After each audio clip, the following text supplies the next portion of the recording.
Alors, je ne sais pas du tout.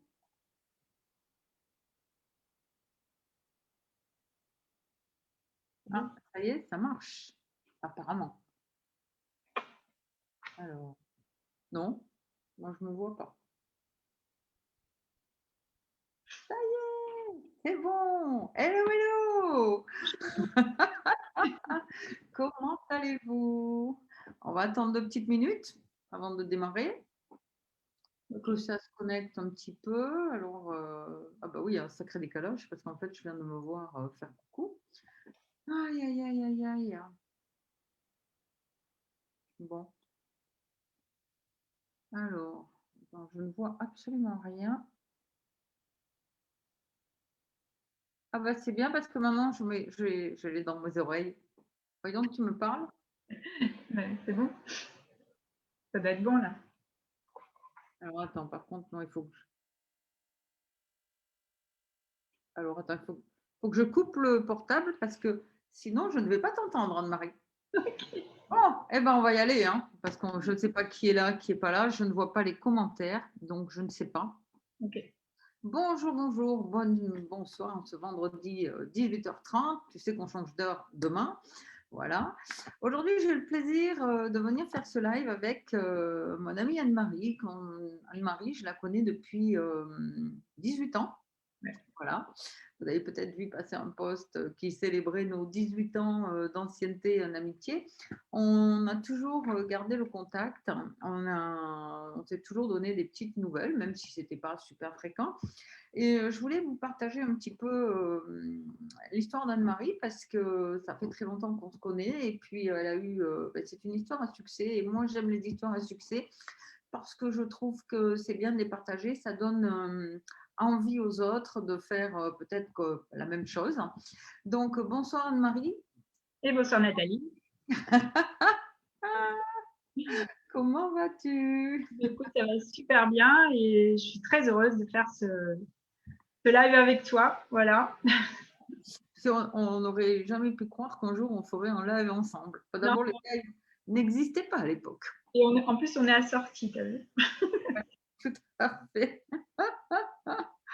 Alors, je vais te demander, en quelques phrases, qui es-tu, d'où viens-tu, que faisais-tu avant ces 18 ans? Ok, ça marche. Donc, j'habite à la Colle-sur-Loup. Donc, c'est un village près de Nice. Et dans un passé lointain, j'étais commerçante avec mon ex-mari. J'étais dans un magasin de fruits et légumes et suite à notre divorce, je me suis retrouvée sans emploi, sans rémunération parce qu'étant donné que j'étais gérante de société, je n'avais pas le droit au chômage et surtout toute seule avec mes 4 enfants.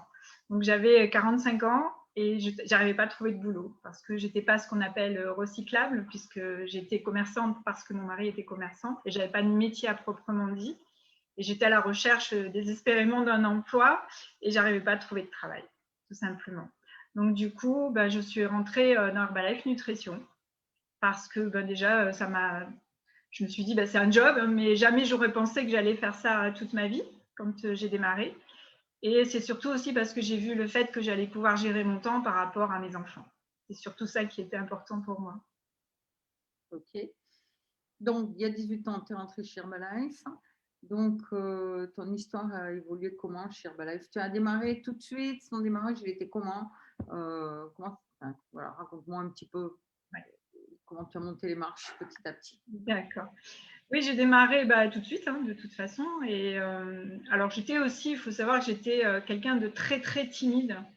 J'avais toutes les peurs possibles et inimaginables. Et j'étais aussi, en termes pas de santé, mais de forme, j'étais fatiguée, j'étais stressée, j'avais du mal à dormir. Parfois, je regardais le plafond toute la nuit parce que je ne savais pas comment allait se dérouler mon avenir, tout simplement. Et en fait, quand j'ai démarré l'activité, en même temps, on m'a dit il faut que tu démarres aussi le produit parce que si on veut le vendre, il faut être convaincu soi-même. Et c'est vrai que je n'aurais pas pu le vendre si je n'avais pas été convaincue.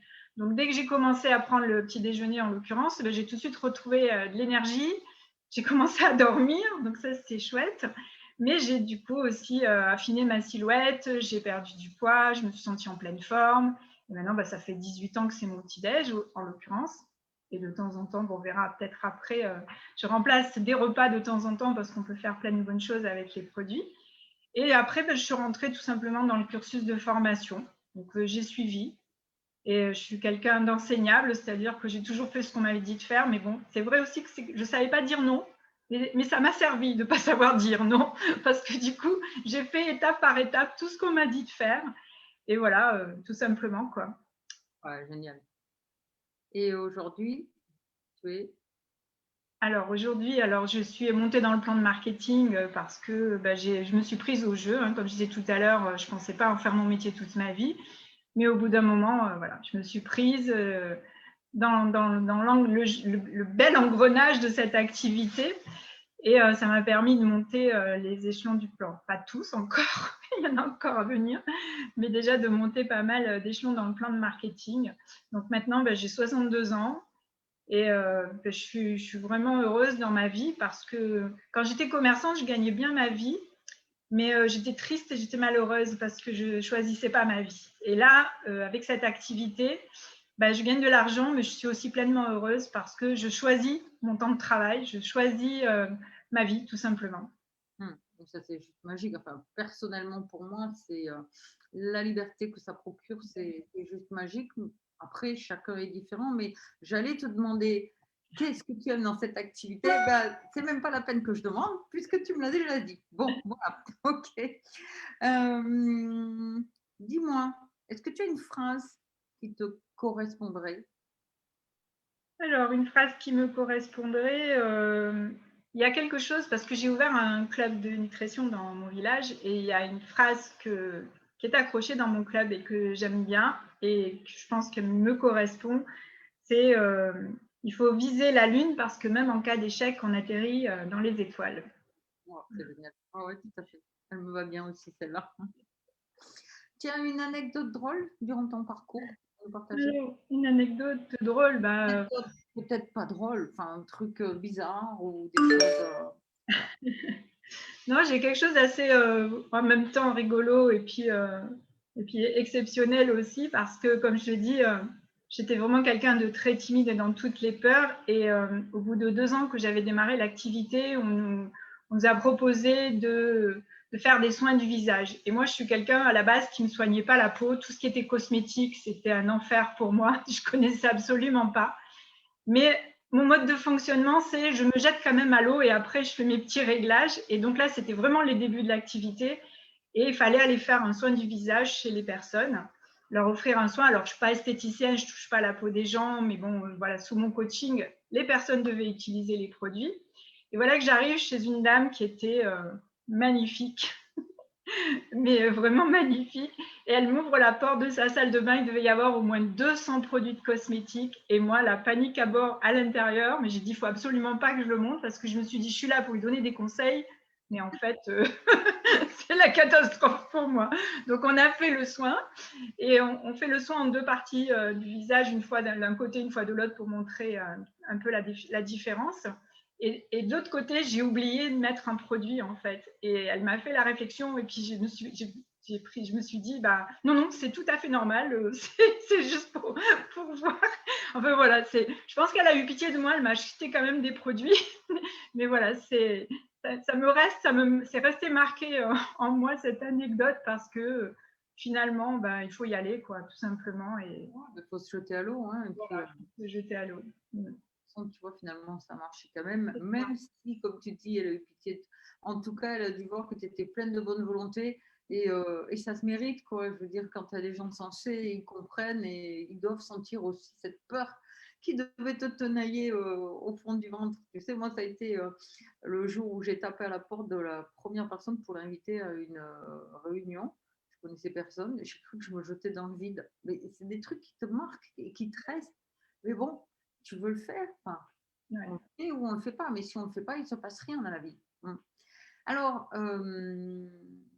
si tu devais donner des conseils à quelqu'un qui démarre, parce que sur le chemin, il y a beaucoup d'obstacles, alors, quels obstacles pourrait-il rencontrer? Comment pourrait-il évoluer? Parce que je sais que tu es un très, très bon coach de vie et une très bonne accompagnatrice, un très bon leader. Donc, qu'est-ce que tu lui dirais à ce nouveau? Merci déjà pour les compliments, Nathalie. Et en fait, je peux déjà aussi donner mon propre exemple, hein, parce que vu que moi j'étais dans toutes les peurs possibles et inimaginables, je sais ce que c'est quand on démarre, qu'on a peur, qu'on est timide et souvent je le raconte qu'au démarrage, plein de fois j'ai jeté mon agenda en disant c'est pas fait pour moi parce que j'y arriverai jamais, parce que tout simplement je me sentais pas capable d'eux. Mais comme au fond de moi je suis quand même combattante, une battante, je reprenais mon agenda en disant c'est pas possible, il faut que j'y arrive. Donc c'est aussi aller au-delà de ses peurs, hein, sortir de ce qu'on appelle la zone de confort. Alors tout ça, s'est passé aussi à travers le développement personnel parce que j'ai lu quand même pas mal de bouquins, écouté pas mal de choses aussi sur YouTube. J'ai fait du travail perso aussi en me faisant accompagner par d'autres coachs aussi. Et le meilleur développement personnel, c'est sur le terrain, c'est d'aller en action, voilà, et de faire les réglages, comme je disais, au fur et à mesure, sortir de sa zone de confort et pas se décourager, s'accrocher parce que au fur et à mesure, ça devient plus facile, tout simplement. Et moi qui étais très timide, jamais j'aurais imaginé qu'un jour je pourrais animer des formations. Maintenant, je suis devenue formatrice et je me régale. Et tout simplement parce que je dis toujours que la routine crée la confiance. Parce qu'à force de répéter tous les jours la même chose, comme dans n'importe quel métier, hein, finalement, eh bien, ça devient plus facile. Et comme c'est plus facile, on a forcément plus confiance en soi, tout simplement. Donc, ne pas se décourager, s'accrocher et continuer et suivre le cursus de formation parce qu'aujourd'hui, il y a plein d'outils fabuleux pour faire cette activité. Ouais, alors c'est clair. Comme dit Jim Rohn, ne cherchez pas à ce que ce soit plus facile, cherchez à avoir plus de compétences. Et c'est sur le terrain qu'on va les apprendre, ça c'est sûr. Alors, presque pour terminer, ta plus belle victoire?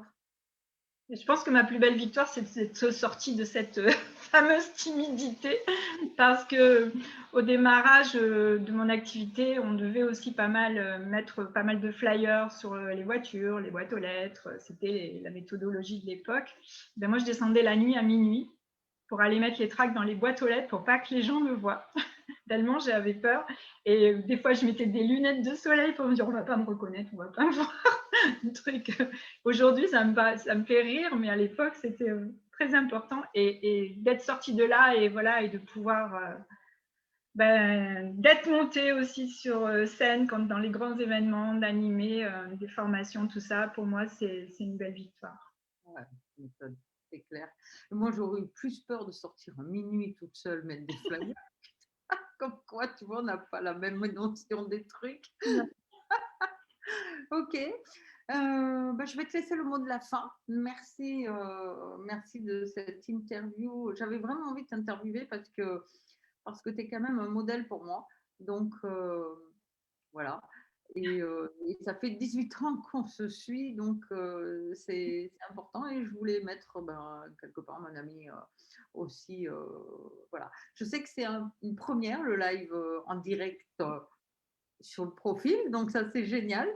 Donc c'est un nouveau coup de pouce, une nouvelle zone de confort qui sort. Et la prochaine fois, c'est toi qui appuies sur le bouton et qui fais ton live toute seule sur ton mur, tout simplement. Voilà.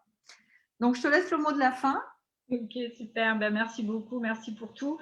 Et toi, tu me connais bien. Donc, tu as vu comment j'ai pu évoluer. Et tout ça, c'est le marketing de réseau qui me l'a apporté. Hein. C'est aussi ces challenges, ce développement personnel, cette autodiscipline, ce dépassement de soi, tout ce que ça engendre derrière, la gestion du temps. On n'a pas d'employés. Moi qui suis une ancienne commerçante, j'avais 9 employés à gérer, c'était pas toujours facile. Donc là, c'est top. L'augmentation des revenus tous les mois aussi. Donc ça, c'est génial. Donc voilà, pour le mot de la fin, c'est venez nous rejoindre dans notre équipe, dans nos équipes, parce qu'on ne fait pas partie, toi et moi, de la même équipe, mais c'est aussi la magie d'Herbalife et du marketing de réseau, c'est de pouvoir travailler ensemble, de pouvoir travailler en équipe, dans la joie et la bonne humeur. Et en tout cas, encore une fois, merci beaucoup pour ce énième coup de pouce de ta part. Écoute, avec grand plaisir. Bon, moi, je vous souhaite une belle soirée. Alors, je vais essayer d'éteindre le live normalement parce que je ne sais pas le faire. Je n'ai pas encore compris où j'appuyais. Donc, je vais revenir sur Chrome et voir si je peux arrêter mon live. Je ne sais pas du tout comment je vais faire. Mais bon, Bah non, je vais couper la réunion, ça va être plus simple. Il va falloir que je demande à Cathy parce que ça, c'est vraiment un grand mystère pour moi, quoi. Bon, allez, Bon, bisous, ça, je bisous! pourrais te l'apprendre. Merci. Bisous. Bye bye.